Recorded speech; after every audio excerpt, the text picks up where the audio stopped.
Let's go back to the pyramids and all these other wonders of the world. Yeah. I mean, a lot of these wonders are the architecture and the strategy to build the buildings seem to be identical in a lot of these places. Oh, yeah. How do you explain that? One master architect.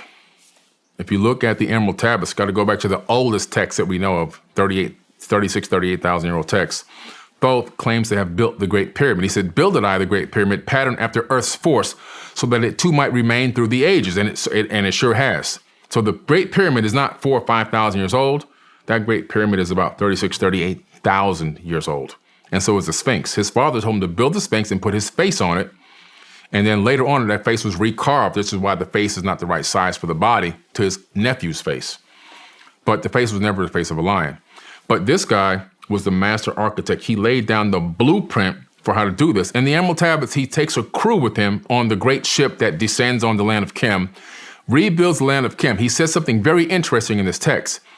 After spending many years there, they don't specify exactly how many, but they say many, many years, rebuilding the land of Chem, he tells that crew, that team that came with that original team, to spread out around the world and duplicate what we did here.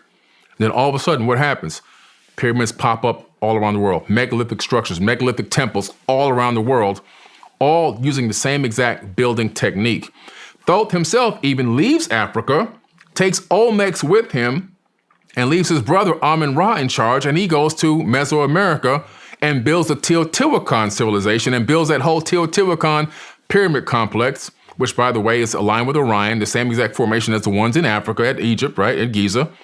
And also what? Built on top of an aquifer. The base of the Pyramid of the Sun is exactly the same size as the base of the pyramid, Great Pyramid at Giza.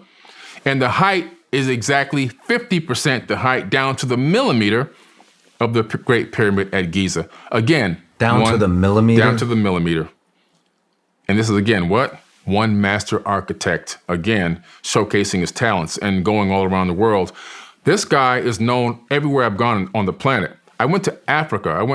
He's obviously all throughout Africa. He's known as Tehuti, Jehuti, Thoth, right? According to the ancient Egyptians, he ruled for 16,000 years, one person. In China, he's Wang Di, the first emperor of China, who came down on a fiery dragon. Sounds like a flying ship. Ruled over to China for decades, for several centuries, and then just got on this flying dragon and disappeared again. In Mexico, he's known as Quetzalcoatl, Lord Pakal, Kukulkan.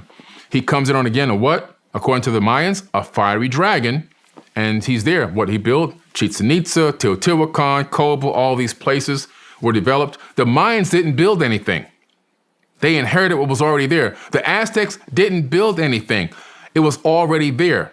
And that's even in their own records. Matter of fact, they didn't even know who the people were originally that built some of this stuff, so they gave them the name Teotihuacans. But in the Emerald Tablets, it tells you exactly who it was.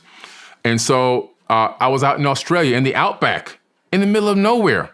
A gigantic petroglyph of who? Thoth, out of Kemet, in Australia, carved into rock in the ground. They call him Thoth-Amabi in Australia. The Aboriginal people call him Thoth-Amabi, and he's on a ship flying through the Milky Way galaxy. That's what it is, a giant disc, and he's sitting on this thing, and they say that's him flying through the Milky Way galaxy.